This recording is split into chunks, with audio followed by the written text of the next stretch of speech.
Thank you very much, Mr. Femi. And it's a pleasure to be here on this global mentorship program, the opening event. And it's when Mr. Femi and I spoke for the first time, I was very curious about the idea because someone that watched trends and you could watch about how COVID actually, as bad as COVID was, but we can see a lot of offsetting positives from COVID. And now I believe this is an idea whose time has come, and it's something that we are doing it for Africa. And I thank God that I'm an African. I live in Lagos, Nigeria, and we have a big goal ahead of us.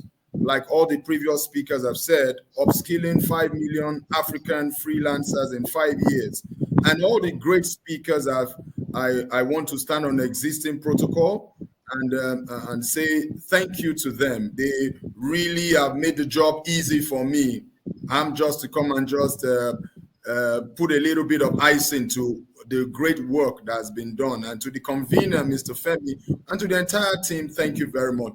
I believe that mentorship and this freelancing, I love how Mr. Femi put it in the beginning, his opening remarks, talking about freelancing. And people look at freelancing and call them hustlers, but rather I'll look at them as consultants. And I think it's just a mind shift that we need to start looking at freelancing. And we see global platforms out there, global freelancing platforms. You see the like of the Upwork and the other freelancing popular names that we know out there. But we don't have any freelancing by Africans for Africans. We don't. And I believe that for Africa to be successful, we have to take the bull by the horns. Because if you look at how Africa was set up, the African economies was set up on the basis of extraction.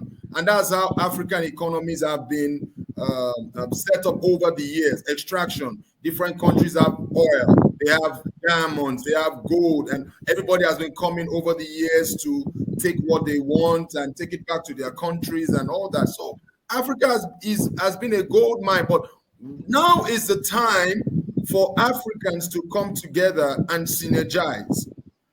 We need to create synergy across the African continent. And I love the spirit here among the various speakers to see that for things to change in Africa, we have to step up as Africans and say enough is enough. And we have to take the bull by the horns. COVID-19 has come. COVID-19 is a leveler. Technology is now taking the center stage. And we can see that technology is going to be major. And now is the time for platforms like this, remote work. If you look at the pandemic, the unexpected success story of the pandemic is remote work. It's the unexpected success story. That's why I said for COVID-19, there's a lot of offsetting positives. It has been said that whatever negative situation that happens to you, always look at the offsetting positive. COVID-19 has come. We are moving into a post-COVID era, and whereby the world is going to move forward. You hear phrases like the new normal and different things. People, how do we move forward in a world that is drastically changed by COVID? How do we move forward in a world that technology is taking the center stage?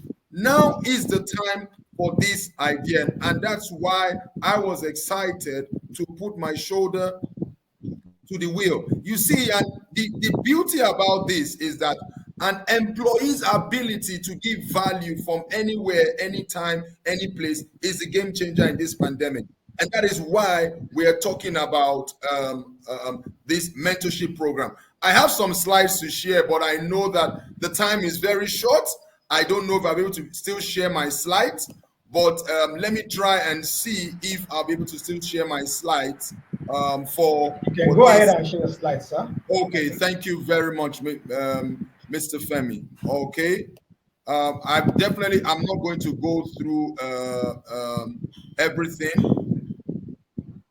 Okay, can you see the slides? Okay, it's loading. So it's a great effort that has been done, and global remote work. I also love the idea about Africa is a new frontier, and that's the beauty of it.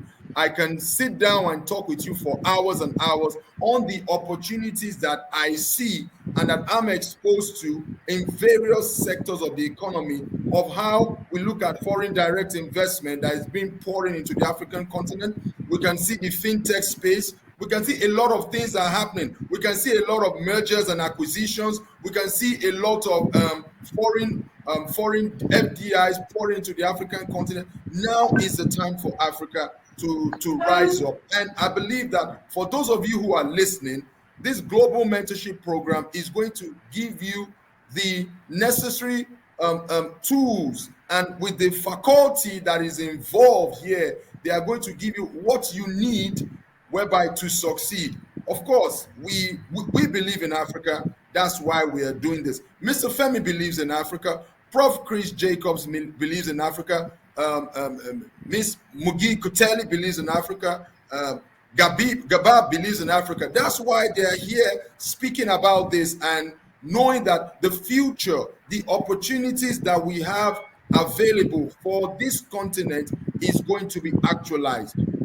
And I love the way Mr. Femi put it in his opening remarks, talking about mentorship and the focus of the youth. Sorry, I think my slides are quite heavy, so it's still processing. So I think I'll just continue speaking.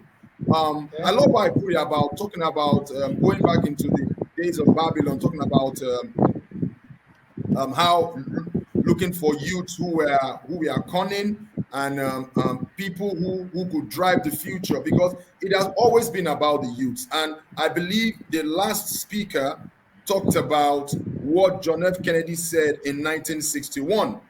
He talked about, ask not what your country can do for you, but what you can do for your country. And I was thinking about it this morning, that many people, we complain about things are not working in Africa and different things, and the government and different things. What are you going to do? I've never seen where complaining changed things in an economy. We all need to get to work. Barack Obama said change will not come from this person or that person. Change will come from you. We are the change that we are looking for. And for Africa to change, we have to change. So I believe my slides have come up, but I know I've spent majority of my time. And let me see. I thought about this to talk about the future of work in a post-COVID world, because we're talking about the future of work here. This global platform, it's all about the future of work. And I really love these times because it is exciting times that we live in.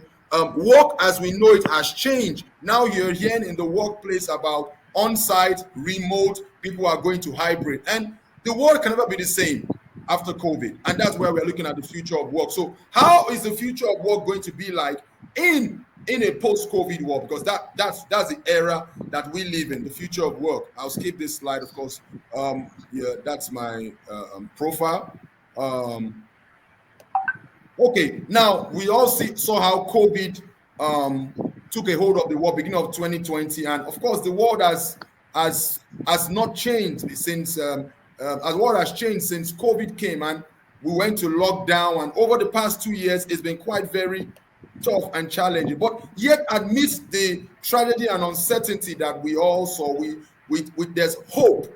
Individuals and communities responded with empathy and strength. And we could see organizations are now beginning to take fast action to protect their workers' health and safety. So, and also we can see that ecosystems came together to leverage their collective and complementary capabilities to effect meaningful change. Now, does it mean that the future looks uncertain? I don't think so.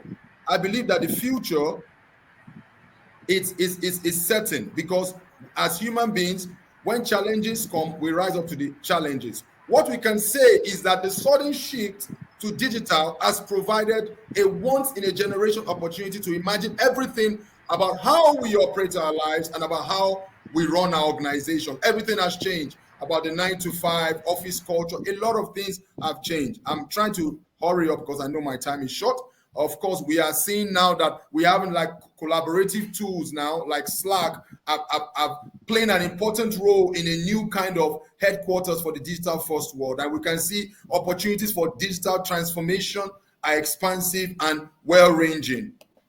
All right, let's look at 5 key things for the future of work. Now, flexibility, track results, reinventing leadership, new skills, and trust. Flexibility is flexible.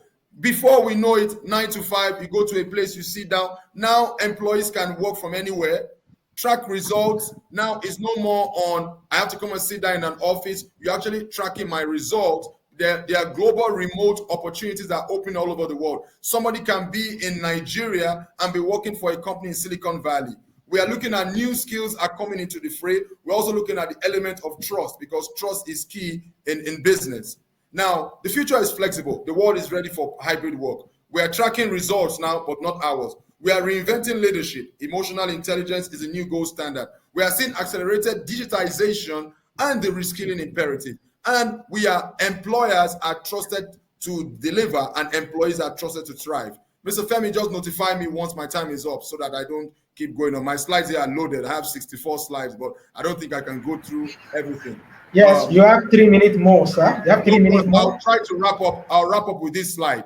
So we can always talk about the other slides later. For the past several months, governments are saying in their press speeches and different things, we're all in this together. Now, COVID-19 has come. It was a crisis, and we are fighting it together. And we are going to win, because right now we're on the path to recovery. We are seeing platforms like SourceIn.Business, which is a very, very brilliant idea, a big goal whereby we are upskilling 5 million African freelancers in 5 years. We are creating a platform whereby people can say that they can feel good and say, this is by Africans for Africans. And the faculty that's involved in this is ready to see that the young people that come on board can succeed. And we can look back in 5 years' time by 2027 and say it was a success. And when we achieved that goal, we set a bigger goal. So I want to say thank you to everyone that is on here, the faculty, which I'm privileged to also be a mentor on this program, and the faculty that is here, Mr. Femi, the convener, and different ones. That I believe that we have a great task ahead of us, but I believe that we can succeed. Thank you, everyone. If you have any questions, please send them in, and we'll be glad to answer your questions. Thank you for listening. Oh, thank